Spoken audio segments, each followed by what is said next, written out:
wabarakatuh. Izin memperkenalkan diri, nama saya Asya Kernasiwi, NPM 1821020436 dari kelas D. Di sini saya akan mempresentasikan tentang mata kuliah Hukum Perdata Islam di Indonesia.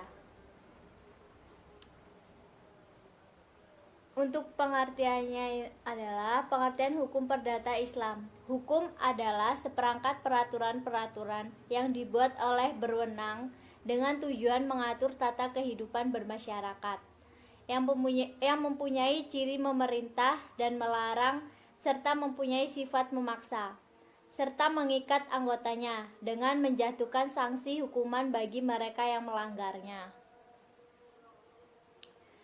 Sedangkan hukum perdata adalah hukum yang bertujuan menjamin adanya kepastian di dalam hubungan antara orang yang satu dengan orang yang lain, kedua-duanya sebagai anggota masyarakat dan benda dalam masyarakat.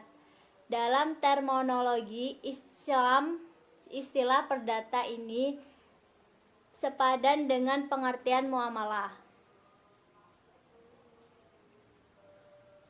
Kemudian fase hukum perdata disandarkan kepada kata Islam, jadi dapat dipahami menurut hemat penulis bahwa hukum perdata Islam adalah peraturan yang dirumuskan berdasarkan wahyu Allah dan sunnah Rasul tentang tingkah laku mukallaf dalam hal perdata atau muamalah yang diakui dengan diyakini berlaku mengikat bagi semua pemeluk Islam di Indonesia.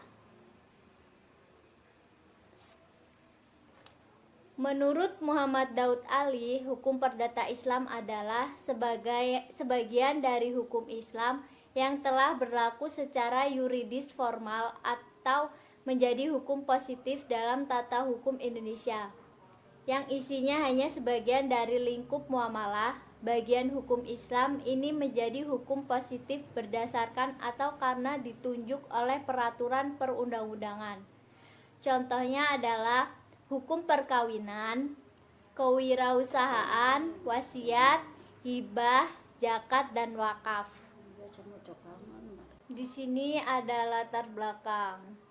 Teori-teori berlakunya hukum Islam di Indonesia ada 3, yaitu teori resepti incomplete, yang kedua teori resepti, yang ketiga teori resepti exit atau resepti kontradiksi.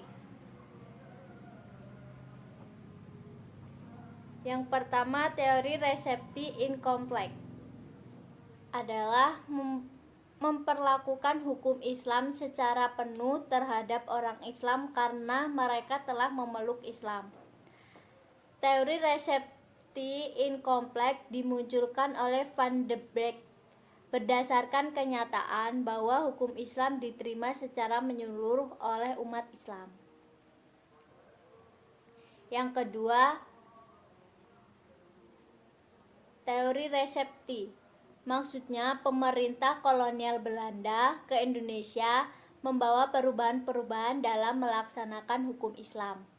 Meskipun secara formal hukum Islam tetap diberlakukan. Hal ini didasari oleh adanya kecurigaan dari sebagian penjabat Belanda yang mulai dikemukakan melalui kritik terhadap peraturan-peraturan yang dikeluarkan. Mereka memperkenalkan Het Indische Adatrecht atau hukum adat Islam. Kritik ini dimulai Cornelis van Vollenhoven tahun 1874 sampai 1933. Kemudian dilanjutkan oleh Christian Schorrowsky tahun 1857 sampai 1936.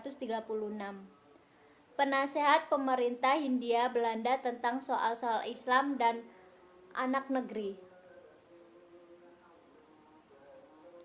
Teori resepti mengatakan bahwa hukum yang berlaku bagi orang Islam adalah hukum adat mereka masing-masing. Hukum Islam dapat berlaku apabila telah diresepsi oleh hukum adat. Jadi, hukum adatlah yang menentukan ada tidaknya hukum Islam. Muatan pokok teori resepti ini adalah prinsip divide et impera yang bertujuan untuk menghambat dan menghentikan meluasnya hukum Islam dan membentuk konsep hukum tandingan yang mendukung politik pecah belah pemerintah kolonial. Yang ketiga, teori resepti exit atau resepti kontronial. Teori ini mengatakan bahwa hukum adat baru berlaku kalau tidak bertentangan dengan hukum Islam. Jika selama teori resepti berlaku adalah sebaliknya, yaitu hukum Islam dapat dilaksanakan apabila diterima hukum adat. Maka sekarang hukum adat yang tidak sejalan dengan ketentuan hukum Islam harus dikeluarkan, dilawan atau ditolak. Pada tahun 1950 dalam Konvensi Departemen Kehakiman di Salatiga, Prof. Hazairin telah mengarahkan suatu analisis dan pemandangan agar hukum Islam itu berlaku di Indonesia. Tidak berdasar pada hukum adat. Berlakunya hukum Islam menurut Hazairin supaya disandarkan pada penunjukan peraturan perundang-undangan sendiri.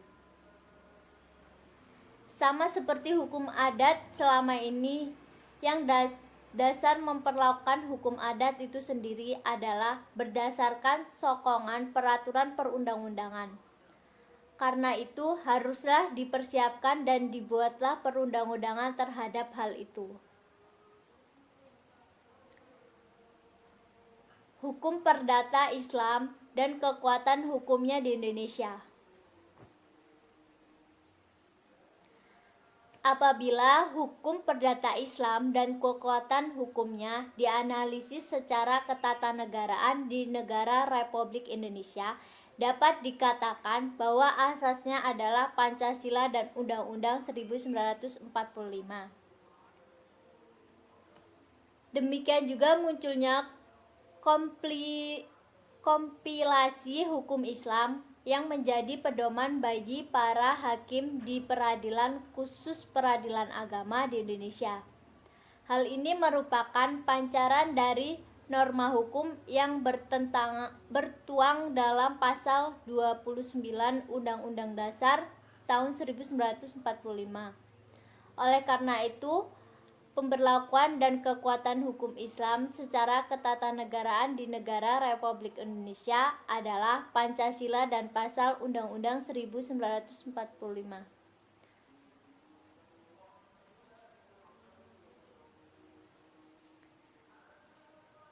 Seiring pertumbuhan dan perkembangannya, perlu diungkapkan bahwa produk pemikiran hukum Islam dalam sejarah perilaku umat Islam dalam melaksanakan hukum Islam di Indonesia ada 5, yaitu syariah, fikih, fatwa ulama atau hakim, keputusan pengadilan, dan perundang-undangan. Sekian presentasi dari saya. Bila ada kesalahan saya mohon maaf. Wabillahi taufiq wal hidayah. Wassalamualaikum warahmatullahi wabarakatuh.